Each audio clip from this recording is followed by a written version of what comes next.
Stop start. लगातार बढ़ता प्रदूषण कई समस्याओं की वजह बन रहा है। इससे कार्बन उत्सर्जन में बेतहाशा वृद्धि हो रही है। परिणाम स्वरूप वैश्विक तापमान में निरंतर बढ़ोतरी हो रही है। हिमालय से लेकर अंटार्कटिका तक बर्फ की पिघलती चादर ने मानव जीवन के समक्ष गंभीर संकट खड़ा कर दिया है। इन सब के पीछे जीवाश्म ईंधनों के अतिशय प्रयोग को महत्वपूर्ण कारक माना जाता है। पेट्रोल और डीजल से चलने वाले वाहनों से निकलने वाला जहरीला धुआं पर्यावरण ही नहीं, मानव सभ्यता पर भी प्रश्न चिन्ह खड़े कर रहा है। खास बात यह है कि जीवाश्म ईंधन के स्रोत जहां सीमित हैं, वहीं ये अक्षय ऊर्जा संसाधनों के मुकाबले पर्यावरण को कई गुना अधिक प्रदूषित करते हैं। इन परिस्थितियों में हाइड्रोजन ऊर्जा को भविष्य के ईंधन के रूप में देखा जा रहा है। वर्तमान परिस्थितियों में हाइड्रोजन ऊर्जा की उपयोगिता को देखते हुए विश्व के कई विकसित और विकासशील देशों ने इस दिशा में प्रभावी कदम उठाए हैं। दुनिया की दिग्गज ऑटोमोबाइल कंपनियां भी अब हाइड्रोजन फ्यूल सेल से चलने वाली कारें बना रही हैं। वे इस दिशा में व्यापक निवेश कर रही हैं। दरअसल हाइड्रोजन फ्यूल सेल हवा और पानी में किसी तरह के प्रदूषक तत्व नहीं छोड़ते हैं। इसमें उत्प्रेरक शक्ति के लिए हाइड्रोजन का उपयोग होता है। एक बार टैंक फुल होने पर हाइड्रोजन कारें 400 से 600 किलोमीटर तक चल सकती हैं।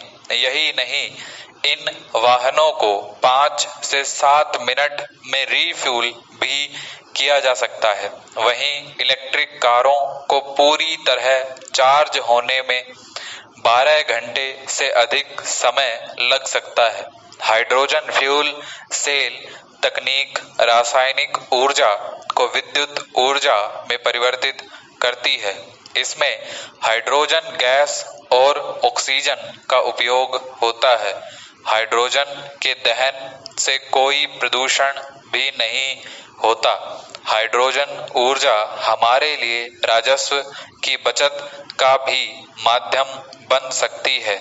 ऊर्जा के इस स्रोत का जितना अधिक उपयोग बढ़ेगा, उसी अनुपात में तेल आयात को कम करने में मदद मिलेगी।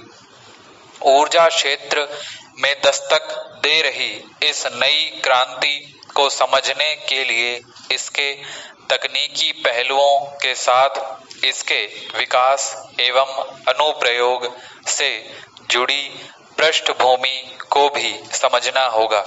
कोयले की जगह पानी ही भविष्य में ऊर्जा का आधार बनेगा। 1874 में इस सिद्धांत को प्रमाणित करने वाले जूल्स वर्ने अब इस दुनिया में नहीं है, लेकिन जिस हाइड्रोजन ऊर्जा का सपना उन्होंने देखा था, उस दिशा में दुनिया की कई आर्थिक महाशक्तियां कदम बढ़ा रही हैं। आज स्पेस शटल के इलेक्ट्रॉनिक सिस्टम को हाइड्रोजन फ्यूल सेल्स के जरिए ही उत्प्रेरक ऊर्जा उपलब्ध कराई जाती है। इससे पानी के रूप में स्वच्छ सह उत्पाद तैयार होता है। इसका उपयोग अंतरिक्ष यात्री जल के रूप में भी करते हैं। हाइड्रोजन फ्यूल सेल की आप बैटरी से भी तुलना कर सकते हैं। जर्मनी जैसे देश ने भी इस्पात उत्पादन में कोयले के स्थान पर हाइड्रोजन ऊर्जा का सफलतापूर्वक प्रयोग किया है। वहां रेलवे परियोजनाओं में भी हाइड्रोजन ऊर्जा के अनुप्रयोग बढ़ रहे हैं। वहां हाइड्रोजन बसें तो काफी समय से सड़कों पर सरपट दौड़ ही रही हैं। आर्थिक संगठनों के मुताबिक 2050 तक हाइड्रोजन ऊर्जा का बाजार 2.5 खरब डॉलर का होगा। भारत के संदर्भ में बात करें तो विगत कुछ वर्षों में जिस तेजी से हम अक्षय ऊर्जा के वैश्विक केंद्र बनकर उभरे हैं, उसे देखते हुए हाइड्रोजन ऊर्जा उत्पादन की दिशा में प्रभावी कदम बढ़ाना होगा। Bharat international partnership on hydrogen economy के संस्थापक सदस्यों में शामिल है। वर्तमान में इसकी सदस्य संख्या 19 है। भारत ऊर्जा क्षेत्र को लेकर हमेशा से प्रयोगधर्मी रहा है। भारत का लक्ष्य है कि 2026-27 तक घरेलू ऊर्जा में 43% हिस्सेदारी अक्षय ऊर्जा की हो।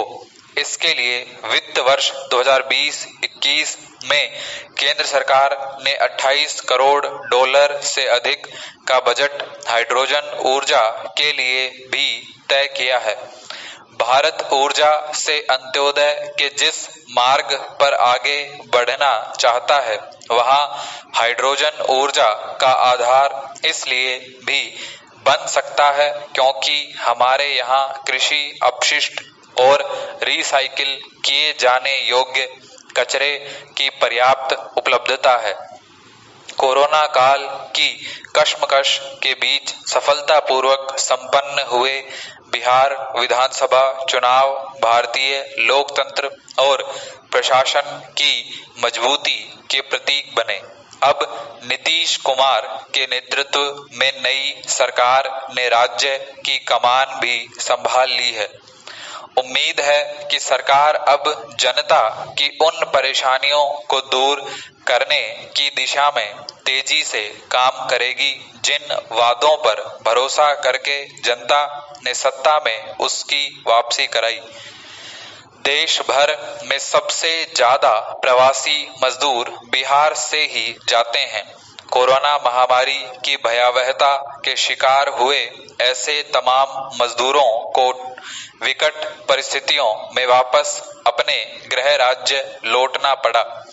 आर्थिक मुश्किलों के कारण उनके त्रासद जीवन की दर्दनाक दास्तान सुनकर किसी भी संवेदनशील व्यक्ति का दिल पसीज जाएगा।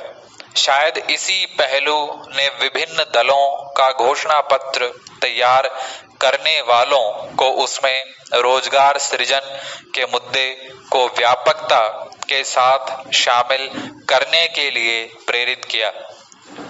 परिणाम स्वरूप महागठबंधन ने जहां अगले 5 वर्षों के दौरान 10 लाख नए रोजगार सृजित करने का वादा किया, तो वहीं राजग ने उससे कहीं बढ़कर 19 लाख नई नौकरियां देने की बात कही। ईज ऑफ डूइंग बिजनेस के मामले में बिहार 26वें स्थान पर है। इस रैंकिंग को लेकर बिहार एसोसिएशन यानी BIA के प्रेसिडेंट RL खेतान ने कहा कि उन्हें इस पर कोई हैरानी नहीं हुई क्योंकि राज्य में अन्य पहलुओं के साथ ही बुनियादी ढांचे की हालत बहुत खस्ता है। अपनी बात को आगे बढ़ाते हुए उन्होंने कहा, राज्य में प्लास्टिक और परिवहन से लेकर कई अन्य उद्योगों में जुड़ी हमारी करीब 11 इकाइयां हैं और मैं अपने अनुभव से कह सकता हूं कि कारोबारियों को निम्न स्तरीय सुविधाएं मुहैया कराई जाती हैं। खेतान के अनुभव से स्पष्ट है कि अगले 5 वर्षों के दौरान राज्य में निजी क्षेत्र द्वारा रोजगार सृजन की संभावनाएं कमजोर हैं। ऐसे में कारोबारी परिदृश्य के लिए अनुकूल परिवेश तैयार करने की प्राथमिकता के साथ ही यह भी मुख्य रूप से सरकार का ही दायित्व है कि अगले 5 वर्षों में रोजगार सृजन के वादे की जिम्मेदारी उसे ही उठानी होगी। बुनियादी ढांचा केंद्र में सत्तारूढ़ मोदी सरकार की शीर्ष प्राथमिकताओं में शामिल है। देश भर में एक्सप्रेसवे के जरिए व्यापक रूप से सड़कों का जाल बिछाने के काम पर अपेक्षित रूप से ध्यान दिया जा रहा है। भूतल परिवहन मंत्री नितिन गडकरी ने 1320 किलोमीटर लंबे निर्माणाधीन नई दिल्ली मुंबई एक्सप्रेस वे के तमाम फायदों में से एक फायदा यह भी गिनाया कि इससे 50 लाख कार्य दिवसों के बराबर रोजगार सृजित होंगे।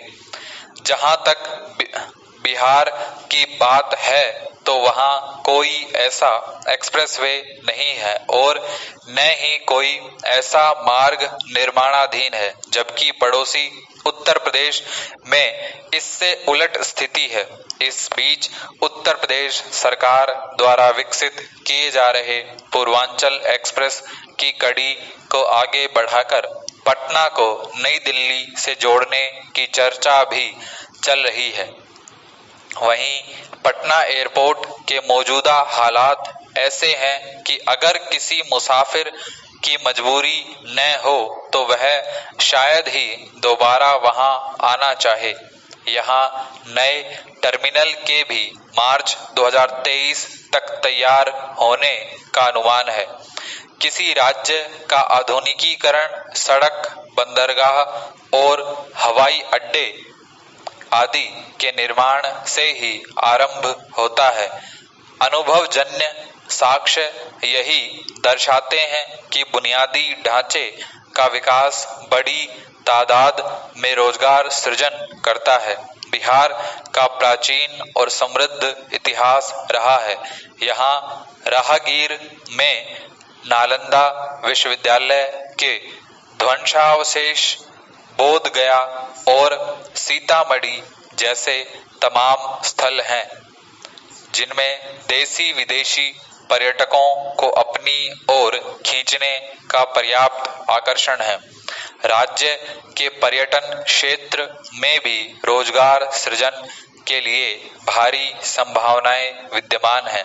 राज्य के पास मौजूद कौशल के लिए भी यह कारोबार उपयुक्त है, परंतु खस्ताहाल बुनियादी ढांचे के कारण राज्य इसका लाभ उठाने से वंचित बना हुआ है।